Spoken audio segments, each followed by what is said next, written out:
Sermon sur l'Évangile de Luc, volume 2. Qu'est-ce que la foi spirituelle ? De Paul Sejong.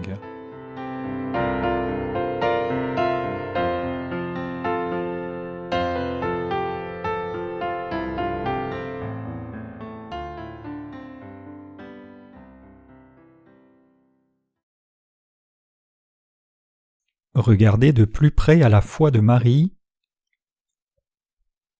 Luc 1, versets 26 à 38. Au 6e mois, l'ange Gabriel fut envoyé par Dieu dans une ville de Galilée appelée Nazareth, auprès d'une vierge fiancée à un homme de la maison de David, nommé Joseph. Le nom de la vierge était Marie. L'ange entra chez elle et dit : « Je te salue, toi à qui une grâce a été faite, le Seigneur est avec toi. » Troublée par cette parole, Marie se demandait ce que pouvait signifier une telle salutation. L'ange lui dit : « Ne crains point Marie, car tu as trouvé grâce devant Dieu, et voici tu deviendras enceinte et tu enfanteras un fils, et tu lui donneras le nom de Jésus. Il sera grand et sera appelé Fils du Très-Haut, et le Seigneur Dieu lui donnera le trône de David son père. Il régnera sur la maison de Jacob éternellement, et son règne n'aura point de fin. » Marie dit à l'ange : « Comment cela se fera-t-il, puisque je ne connais point d'homme ?»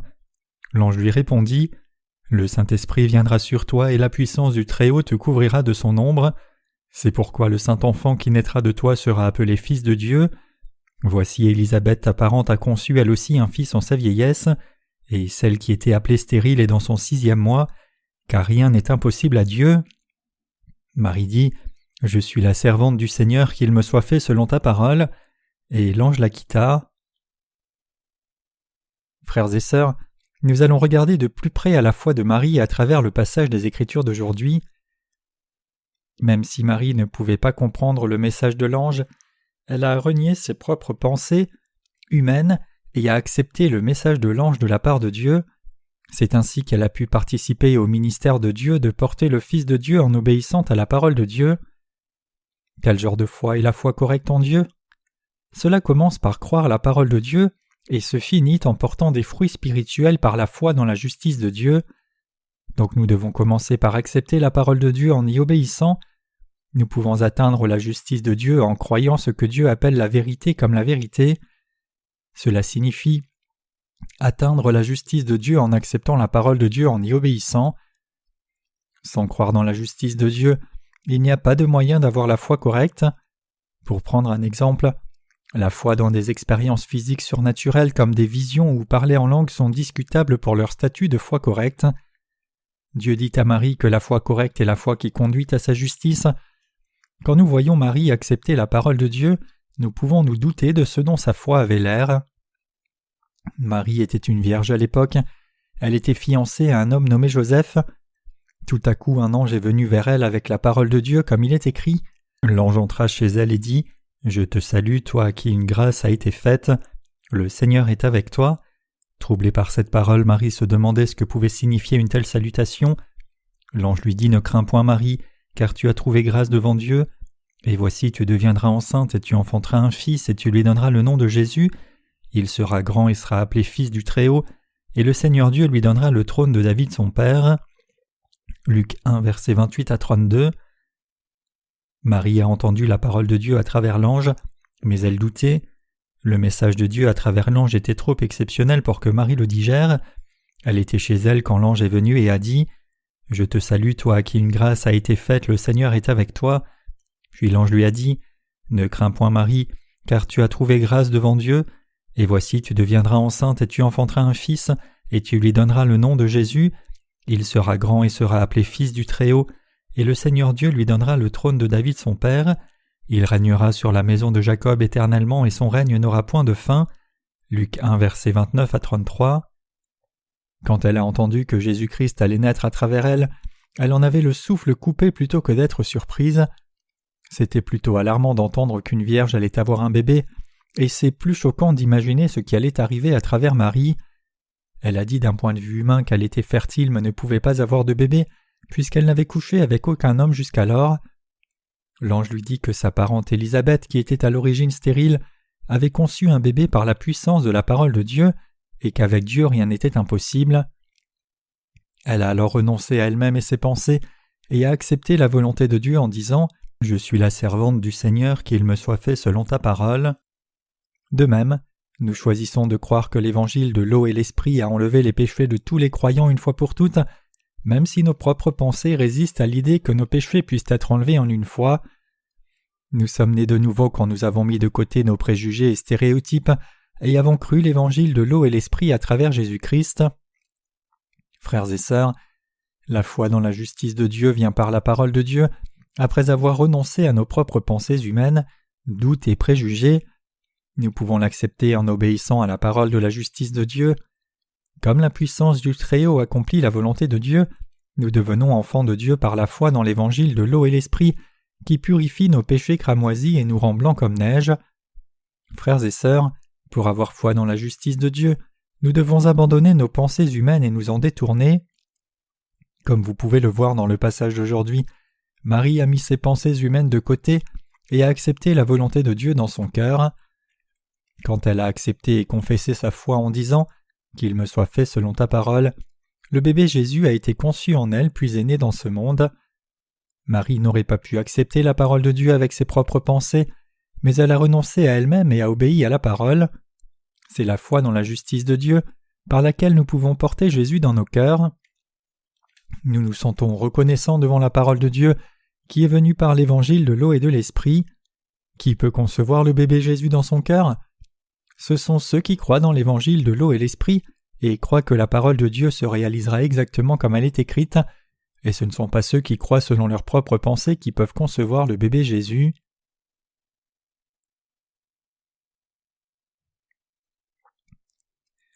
Nous devrions réexaminer notre foi. Qu'est-ce que la foi authentique ? Je vous dis une fois encore que c'est quelque chose qui s'obtient en renonçant à nos propres pensées humaines. C'est accepter la parole de Dieu avec un cœur obéissant. Alors nous pouvons recevoir la vraie bénédiction du salut par la foi. Frères et sœurs, rappelez-vous de Pierre qui a jeté les filets toute la nuit, mais n'a pas attrapé de poisson. Quand il a dit « Maître, nous avons travaillé toute la nuit sans rien prendre, mais sur ta parole je jetterai le filet » Luc 5, verset 5, et qu'il a jeté le filet, il a attrapé beaucoup de poissons tout comme le Seigneur l'a dit. Si vous voulez vraiment être un chrétien à la foi authentique, vous devez rejeter vos propres pensées et croire la parole de Dieu telle qu'elle est écrite. Nous devons accepter la parole de Dieu dans nos cœurs en entier. C'est alors seulement que le bébé Jésus peut naître en nous, grandir avec nous et devenir notre roi et berger pour nous diriger. Il n'y a pas une personne qui puisse pratiquer la justice de Dieu sans la foi dans la parole de Dieu. Pensez-vous que Marie pouvait accepter la parole de Dieu et obéir si elle avait agi sur ses pensées humaines ? Absolument pas. Pouvons-nous attendre Jésus dans nos cœurs avec notre effort humain, mettant la parole de Dieu de côté ? Marie a accepté seulement la parole de Dieu pour concevoir Jésus-Christ. Ce qu'elle a fait, c'est juste d'accepter la parole de Dieu, mais la parole de Dieu lui a permis de concevoir et porter Jésus. Quand vous recevez la parole de Dieu dans vos cœurs par la foi dans sa puissance, la parole de Dieu devient un outil puissant pour faire des changements miraculeux dans nos cœurs. Notre vie de foi n'est pas basée sur nos pensées humaines, mais basée sur la parole de Dieu qui nous conduira devant Dieu et nous aidera à suivre le Seigneur. C'est la foi qui suit la parole de Dieu. Quand nous vivons par la parole du Seigneur et non par les standards humains, la puissance de la parole nous permet de faire l'œuvre de Dieu. Frères et sœurs, ne sommes-nous pas sortis des péchés juste en acceptant la parole de Dieu et non par nos propres efforts ? Nous avons reçu le salut de tout péché en acceptant l'évangile de l'eau et l'esprit avec un cœur obéissant. Quand nous avons accepté la parole de Dieu dans nos cœurs telle qu'elle est, tous nos péchés sont devenus blancs comme neige et nous avons pu mener une vie authentique de foi. En même temps que nous réalisions ou non, nous sommes ces vases justes qui vivent selon sa justice. Nous devenons complètement séparés de ce monde sans notre connaissance. Frères et sœurs, nous devrions atteindre la foi authentique en connaissant la parole de Dieu. Personne ne peut avoir une foi authentique par les efforts humains. En d'autres termes, cela devrait commencer par accepter la parole du Seigneur dans nos cœurs. Quand nos pensées sont en conflit avec la parole de Dieu, nous devrions toujours renier nos pensées humaines et suivre la parole de Dieu. Dès lors, la foi qui poursuit la justice de Dieu commence et nous permet de porter du vrai fruit spirituel. La parole de Dieu que nous croyons a le pouvoir de nous permettre d'avancer avec la foi authentique, nous pouvons jouir de toutes les bénédictions de Dieu par la foi. Marie est devenue une femme bénie parce qu'elle a accepté la parole de Dieu que l'ange a apportée. C'est ainsi qu'elle a pu concevoir le bébé Jésus. Notre Seigneur lui a fait la faveur de concevoir le bébé Jésus. Luc 1,28 dit « Je te salue, toi à qui une grâce a été faite. Le Seigneur est avec toi. » Qui jouit de la faveur de Dieu? L'ange a salué Marie. « Je te salue, toi à qui une grâce a été faite. Le Seigneur est avec toi. » Alors qui reçoit une telle faveur de Dieu? Notre Seigneur favorise ceux qui sont pauvres dans leur cœur. Dieu favorise ceux qui n'ont pas leur propre justice, ceux qui abandonnent leur propre justice pour avoir la justice de Dieu. Ces gens chérissent l'évangile de l'eau et l'esprit et chérissent l'amour de Dieu plutôt que l'amour humain. Ces gens reconnaissent Dieu comme le Très-Haut et acceptent la parole de Dieu en croyant dans la puissance de sa parole. Ce sont les gens qui sont pauvres en esprit et la faveur de Dieu vient sur eux. Dieu a parlé à Marie à travers l'ange. Marie lui a répondu en se dépouillant et disant « Je suis ton humble servante, qu'il me soit fait selon ta parole. » Notre Seigneur a rencontré l'humble servante et a répandu la grâce du salut sur elle. Dieu a béni ceux qui connaissent leur faiblesse en leur donnant le salut et la paix. Frères et sœurs, combien sommes-nous humbles devant Dieu? Nous devrions réaliser combien nous sommes humbles devant le Dieu saint, mais beaucoup d'entre nous ne sommes pas conscients de notre humble état. De quoi des humains humbles peuvent-ils se vanter devant le Dieu saint?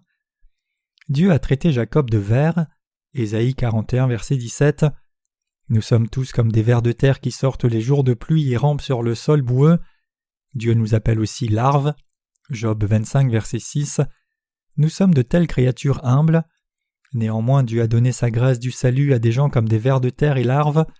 Dieu implante sa justice dans les cœurs humbles et devient la source de puissance pour ceux qui dépendent de sa justice et vivent par la foi. Ceux qui sont aimés de Dieu savent combien ils sont humbles, mais ceux qui ne reçoivent pas de faveur de Dieu pensent qu'ils sont justes et droits. Cependant, la justice de Dieu est de loin plus grande que celle de quiconque sur terre. Dieu est saint et juste, et il est le Dieu d'amour et de justice qui a enlevé tous nos péchés une fois pour toutes, en envoyant son propre Fils pour être baptisé par Jean-Baptiste, afin d'effacer tous nos péchés. Donc notre Seigneur est le Saint qui a accompli toute la justice de Dieu. Son baptême et le sang sont plus que suffisants pour montrer la justice de Dieu, et ceux qui croient en sa justice sont aussi justes que Dieu. Frères et sœurs, Dieu fait faveur à ces gens. Nous sommes à l'origine aussi humbles que des vers de terre, mais nous sommes trop fiers pour admettre notre humilité. L'humanisme a exalté la justice humaine trop haut. Durant la Renaissance et depuis, l'humanisme a prévalu. Durant cette période de temps, l'humanisme est devenu dominant en réaction au théocentrisme qui soulignait l'autorité de Dieu et négligeait les humains. Mais à l'origine, le théocentrisme est la bonne idée. Il est vrai que les humains sont des créatures humbles alors qu'il était mal pour les dirigeants religieux du Moyen-Âge d'abuser de leur autorité divine pour leur propre bénéfice. Il n'est même pas possible de comparer notre humilité avec la grandeur de Dieu. La parole de Dieu est la vérité absolue, mais nous sommes toujours changeants et pleins de faiblesses. Pour recevoir la faveur de Dieu, nous devons être consacrés à la parole de Dieu. Qui reçoit la faveur de Dieu? Qui a reçu la grâce du salut quand Jésus est né à Bethléem? La plupart des gens qui appartenaient à la classe élevée de l'époque, comme les pharisiens, les scribes, les souverains sacrificateurs, les rois et les dirigeants religieux, ne pouvaient pas recevoir le salut. Cependant, ceux qui étaient conscients de leur état humble, Marie par exemple, ont reçu la faveur de Dieu. Les bergers ont aussi reçu sa faveur. Alors que les bergers veillaient sur leurs troupeaux dans les champs la nuit, soudainement une grande compagnie d'êtres célestes est apparue avec l'ange, louant Dieu et disant « Gloire à Dieu dans les lieux très hauts et paix sur la terre parmi les hommes qu'il a créés. » Luc 2, verset 14. Comme vous l'avez vu jusqu'à présent, ceux qui reçoivent la faveur de Dieu étaient des gens qui dépendaient de la justice de Dieu et se confiaient en sa parole totalement. Ils ne s'appuyaient pas sur leur propre justice. Frères et sœurs, qui a reçu le salut? Seuls ceux qui connaissaient leur vraie horreur, ceux qui connaissaient la grandeur de Dieu, ceux qui connaissaient le fait que Dieu les avait sauvés de leurs péchés par l'évangile de l'eau et de l'esprit, ont trouvé la faveur de Dieu. Croyez-vous cela? Ces gens reçoivent la faveur de Dieu. Frères et sœurs, maintenant nous devrions réexaminer notre foi dans la parole de Dieu. vous devriez vous demander « Est-ce que je me confie dans la parole de Dieu ?» Si votre réponse est oui, alors vous avez reçu la faveur. Si vous ne croyez pas dans la justice de Dieu à travers sa parole, vous reniez sa parole et vous appartenez aux incroyants. Permettez-moi de vous demander ceci. Qui sera le plus heureux, ceux qui ont trouvé la faveur de Dieu ou ceux qui ne l'ont pas? Ce sont ceux qui ont la faveur, bien sûr. Qu'est-ce que la faveur? C'est le don gratuit de Dieu. Le salut est un don gratuit de Dieu. Pourquoi ne pas recevoir le don gratuit? Je veux que vous sachiez que Dieu fait faveur à ceux qui aiment les choses gratuites. Savez-vous de combien de grâces ils jouissent pour avoir demandé et persévéré devant Dieu? Ceux qui aiment la faveur de Dieu voient leurs péchés effacés en croyant dans l'évangile de l'eau et l'esprit et vont au ciel. Ceux qui recherchent et croient dans la gloire de Dieu vivront une vie bénie dans l'amour de Dieu. Par contre, ceux qui ne se soucient pas de la grâce de Dieu vivent la vie opposée. Ceux qui rejettent la faveur de Dieu iront dans l'endroit chaud. Tout comme Marie a reçu le salut en croyant la parole de la grâce de Dieu, nous pouvons tous être sauvés du péché par la foi dans la grâce de Dieu. J'espère que vous trouverez tous la faveur de Dieu. Frères et sœurs, il est bon d'être bénis par Dieu. Nous ne pouvons pas vivre sans sa grâce. Nous ne pouvons pas survivre sans son aide. Même si nous ne pouvons pas voir sa main protectrice sur nos problèmes et soucis quand nous avons durant nos vies, nous en avons absolument besoin. Tous les humains ont besoin de trouver la faveur de Dieu. Nous ne devons pas oublier sa faveur. Dans toutes les questions de la vie, priez Dieu, Dieu aide-moi ainsi. Puisse Dieu bénir. Ceux qui cherchent la faveur de Dieu même dans les petites choses comme cela sont des gens sages et de vrais adorateurs de Dieu. À qui Dieu fait-il faveur? Ceux qui ont trouvé la faveur de Dieu sont les gens réellement insuffisants, ceux qui connaissent leurs insuffisances et humilité, ceux qui sont pauvres en esprit, ceux qui ont vraiment besoin de l'aide de Dieu, et ceux qui soupirent après la grâce de Dieu. Dieu veut que tout le monde reçoive sa faveur, mais seuls ceux qui sont pauvres en esprit peuvent recevoir sa faveur.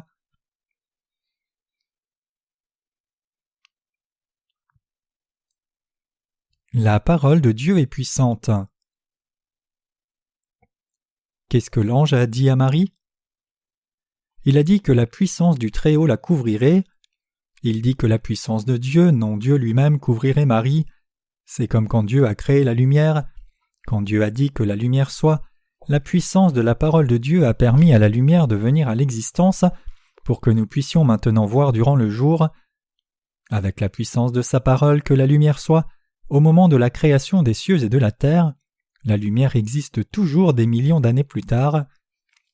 La puissance du Très-Haut te couvrira de son ombre. C'est pourquoi le saint enfant qui naîtra de toi sera appelé Fils de Dieu, dit l'ange. Luc 1, verset 35. Notre Dieu a couvert Marie de sa puissance, ce qui lui a permis de concevoir, porter, élever et prendre soin du bébé Jésus. Dieu nous a aussi dit à travers son ange que sa puissance allait sauver Marie du péché, faire d'elle son peuple et une personne bénie couverte de sa justice. La puissance de la parole de Dieu qui lui a été donnée par l'ange a permis à la Vierge Marie de concevoir Jésus-Christ. Frères et sœurs, les gens qui reçoivent le salut sont ceux qui s'appuient sur Dieu en croyant dans la puissance du salut que Dieu a déjà accompli.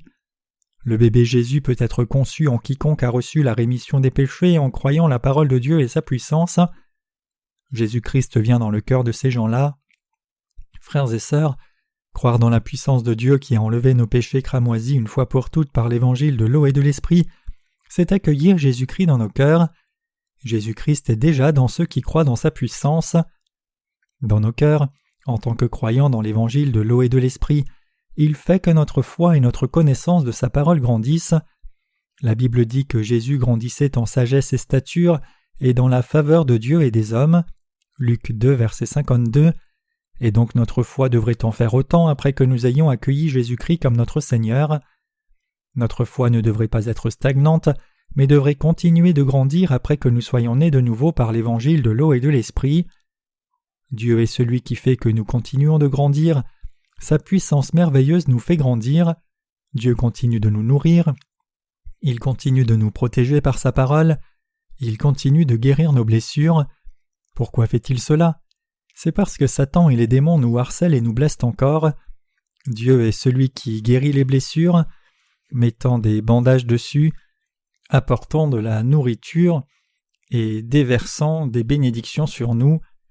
Frères et sœurs, tout comme la puissance de Dieu a couvert Marie pour que Jésus-Christ naisse, la puissance de Dieu a enlevé tous nos péchés. La parole puissante de Dieu enlève non seulement nos péchés, mais elle fait aussi que notre foi grandisse. De plus, sa puissance guérit nos blessures au quotidien et nous fortifie pour servir Dieu et le suivre. Frères et sœurs, croyez-vous cela? Jésus-Christ est né et est resté sur terre pendant 33 ans pour accomplir l'œuvre du salut pour nous. Jésus-Christ a vécu sur cette terre durant 33 ans. Durant sa vie sur terre, il a sauvé les croyants dans l'évangile de l'eau et l'esprit des péchés et leur a garanti le salut. Il est maintenant assis à la droite de Dieu, bénissant ceux dont le cœur est pauvre et humble. Dieu est celui qui vit pour toujours, guérit, nourrit et bénit tous ceux qui sont nés de nouveau et les fait grandir en accomplissant sa volonté. Chers saints bien-aimés, la parole de Dieu fait toujours effet. La faveur de Dieu manifestée par la naissance de Christ n'est pas terminée, mais sa grâce merveilleuse qui sauve les vies continuera demain, après-demain et à l'avenir. Dieu fait que notre foi grandisse et nous envoie ses bénédictions continuellement. Frères et sœurs, Jésus-Christ n'est pas mort de façon permanente à la croix, mais il est ressuscité des morts. Il est maintenant assis à la droite de Dieu comme le Maître des cieux et de la terre. Il est aussi le juge et le roi des rois. Et ses bénédictions dureront toujours. Il bénit ceux qu'il choisit de bénir et condamne ceux qu'il choisit de condamner. Et il sera avec nous comme notre roi et notre Dieu. Les rois terrestres, même les plus puissants, ne sont que des humains et la mort est leur fin. Cependant, Dieu est le Dieu de puissance et son nom est Yahweh. Yahweh signifie « celui qui existe ». Quand Moïse a demandé à Dieu son nom et ce qu'il devait dire aux gens en Égypte, Dieu a dit « Je suis celui qui suis ». Je n'ai pas de créateur, ni commencement, ni fin, je suis Yahweh Dieu. Jésus-Christ est Dieu qui est éternel et immortel. Nous ne pouvons pas le faire, mais Dieu a un tel pouvoir. Croyez-vous cela? Il est difficile de le croire de notre point de vue humain. Cela doit être vrai puisque Dieu l'a dit. Tout excepté Dieu a été créé. Même le diable et les démons, tout comme les anges, sont les créatures de Dieu, tout comme nous les humains. Mais avec les humains, Dieu sauve, bénit, nourrit et prend soin de nous. Je rends grâce à Dieu pour cela. Frères et sœurs, nous avons reçu la rémission des péchés par la justice du Seigneur, et maintenant nous avons la foi comme une petite graine de moutarde. Je crois que Dieu fera encore grandir notre foi. Je veux que vous croyiez que Dieu fait son œuvre à travers nous. Il sauve nombreuses personnes à travers nous. Il nous fait servir les autres et il bénit les gens à travers nous.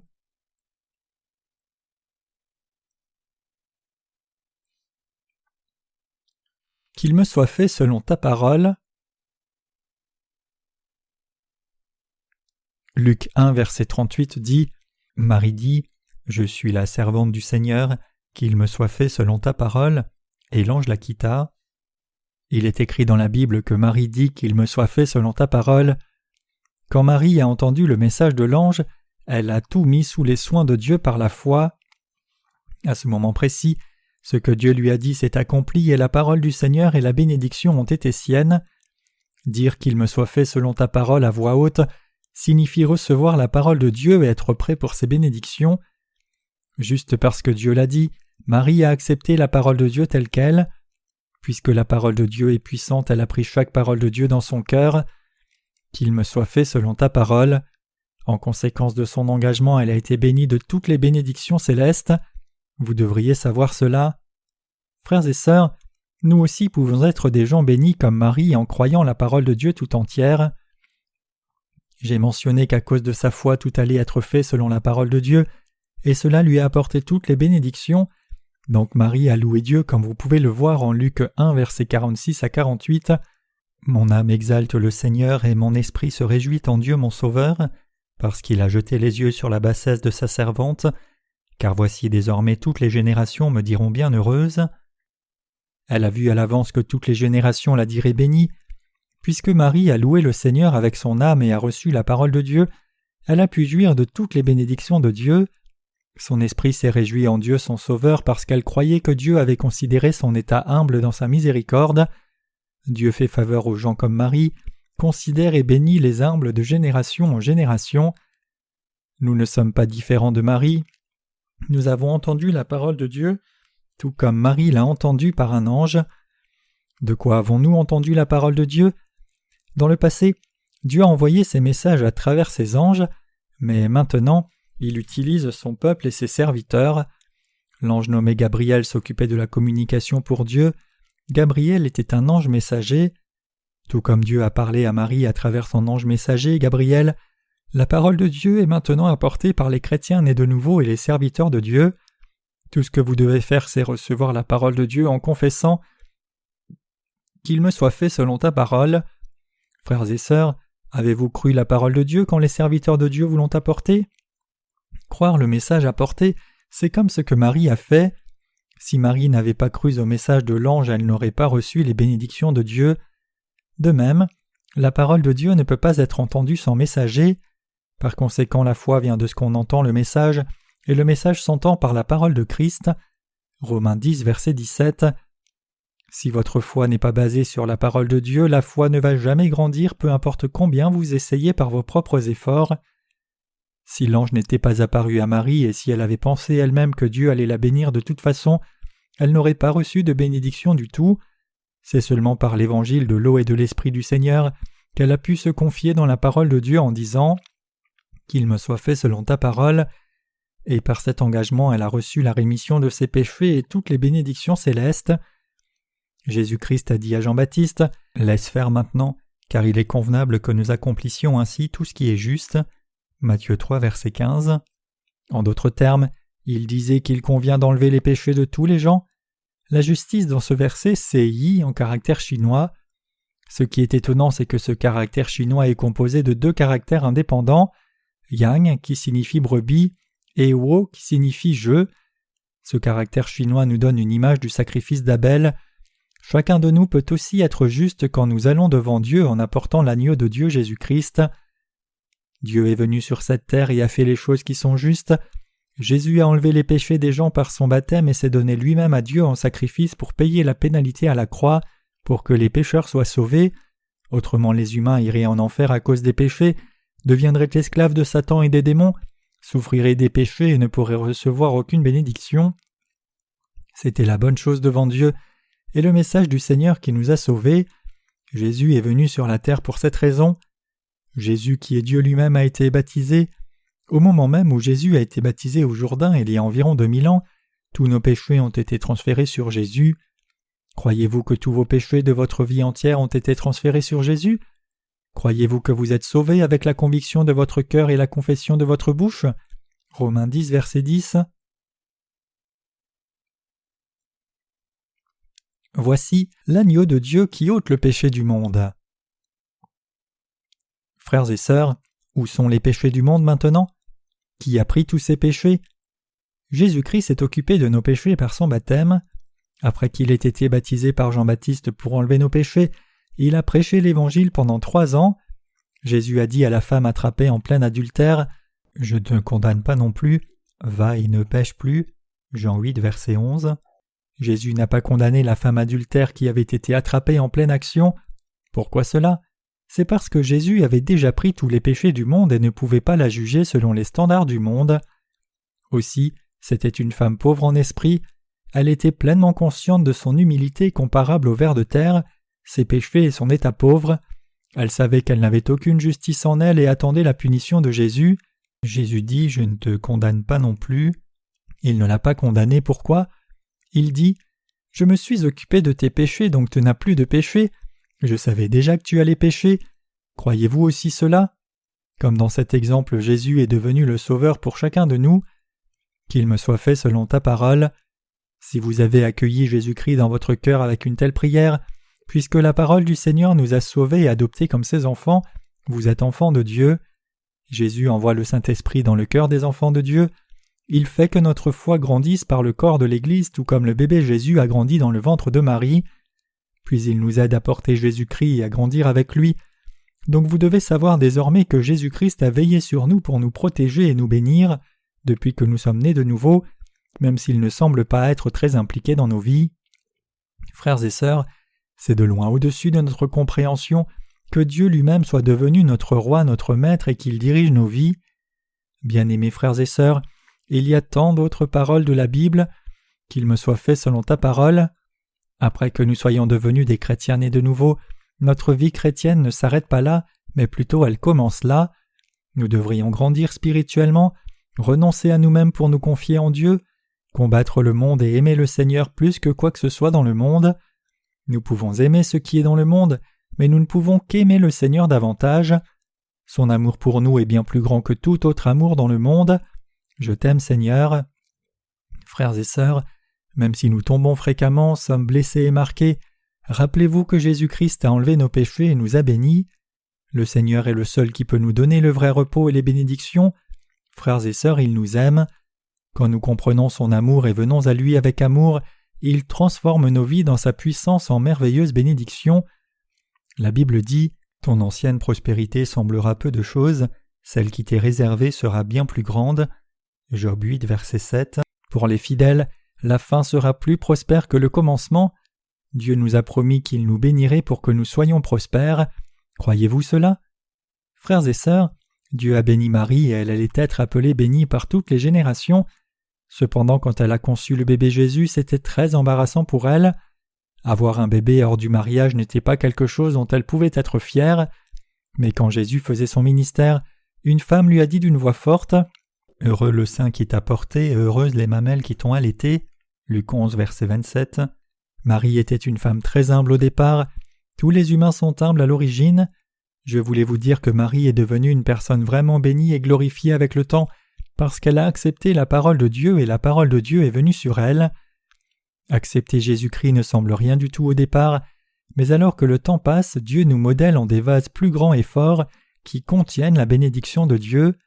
Frères et sœurs, Dieu ne nous abandonne jamais, Dieu nous protège toujours, il ne cesse jamais de nous nourrir, il verse aussi ses bénédictions l'une après l'autre. Je veux que vous vous rappeliez que Dieu n'a pas abandonné Abraham quoi qu'il ait fait. Dieu ne nous abandonne pas peu importe comment nous sommes devant Dieu. Gardez à l'esprit que Dieu nous a bénis de la même façon. Ce qui change de temps en temps, c'est notre pensée, mais la parole de Dieu et ses bénédictions sont toujours avec nous indépendamment de nos conditions. Les bénédictions de Dieu étaient sur Marie pour toujours. Je veux que vous croyiez que les bénédictions de Dieu pour vous et moi seront sur nous pour toujours aussi. Je vais conclure mon sermon. J'espère que vous vous rappellerez de la grâce merveilleuse de Dieu en ce Noël. Ayons la foi qui fait des bénédictions de la parole de Dieu les nôtres. Toutes les paroles de Dieu portent des bénédictions. Dieu nous donne la foi pour nous confier en sa parole. Je remercie Dieu et lui donne gloire et louange pour cette foi. J'espère que vous aurez un Noël significatif et jouirez de beaucoup de bénédictions de Dieu pour la nouvelle année. Je souhaite qu'il y ait des bénédictions invisibles comme des bénédictions spirituelles et la croissance de votre foi tout comme des bénédictions visibles. Comprenez que Dieu permet tout sur terre selon notre foi et recevez la parole de Dieu avec anticipation et confiance de tout votre cœur. Je prie que l'œuvre de Dieu et toute sa gloire soient révélées à travers nous et que la gloire de Dieu vienne avec des bénédictions. Merci Seigneur.